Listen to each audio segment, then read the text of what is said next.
Hey Ashley, so I was looking over some of the stuff and I'm having a really hard time like identifying the strong acids and the strong bases. Do you think you can help me with that? Yeah, so basically the main thing is to just remember them. Like straight up just remember the strong acids and strong bases. Because if you just remember what's strong, you'll know what's weak. So, all right, I'm gonna show you for example. I'm write 2 columns.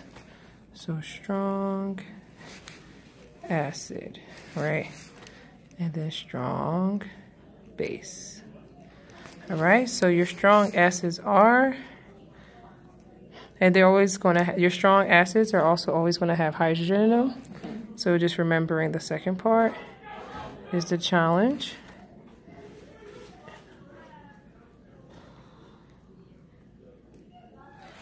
So 1, 2, 3, 4. Strong bases. This is the trick with the strong base. So do you have your periodic table, or you want to, if you don't have it, that's okay. Just pull it up online. Okay. Because this is like one of the main things I remember I struggled with too, with it. But I always use, especially with like a lot of the other sections, use a periodic table because you're going to have it during a test anyway. So a lot of it is not like, it is memorizing, but then if you have the periodic table in front of you, you have to do less memorization. Okay. So the main thing with the strong bases is knowing that anything on the left side of the periodic table is a metal, this side is a non-metal. So your strong bases are going to have metal. So anything in these first 2 groups, for the most part, is a strong base. Okay. So they're going to be 1, 2, 3, 4, 5, 6, 7, 8. You're going to have a total of 8. So it's going to be lithium to cesium to calcium to barium. Gotcha. Right?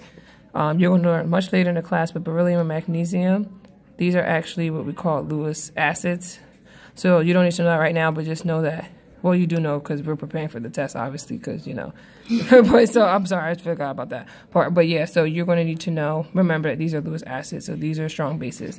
And that's something I noticed at the like last test review, that like people didn't understand the base and the strong acid, and I didn't know why.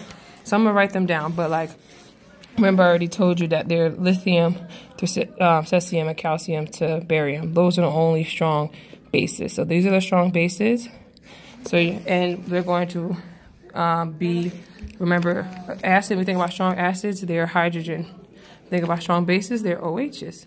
So basically, since we know that the strong acids have hydrogen attached to them, what do the strong bases have attached to them?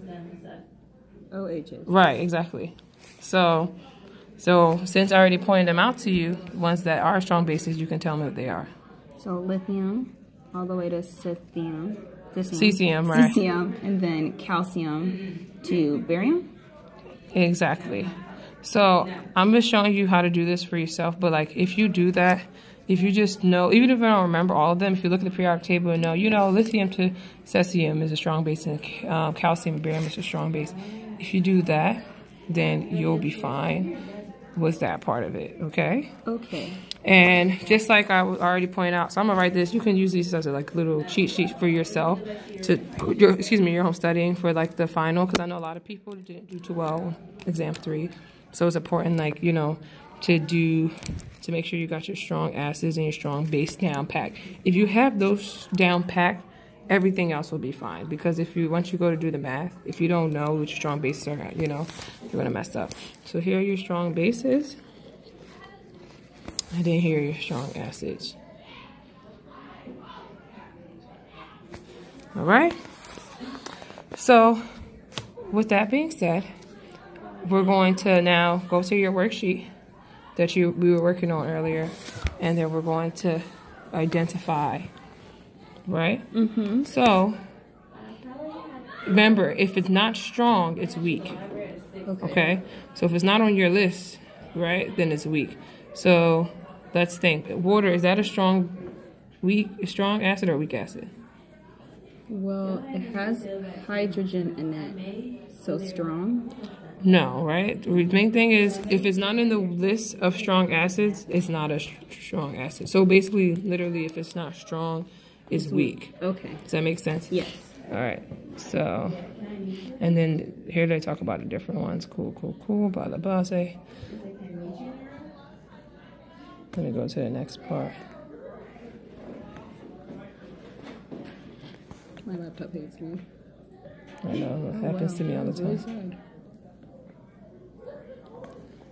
You gotta click on it. Let's see. Yeah, it's taking a while. Pull it up.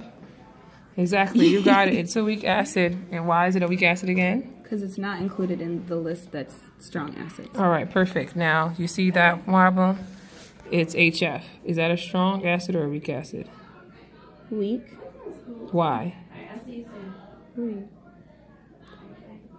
Is it strong because it has hydrogen in it? No, nope, it's not on the list. So what is it? It's weak because it's not on our list. Exactly. Okay. Exactly.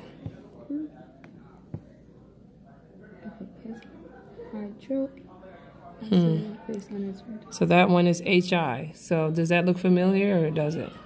Yes, it's a strong acid. Exactly. That one's on our list.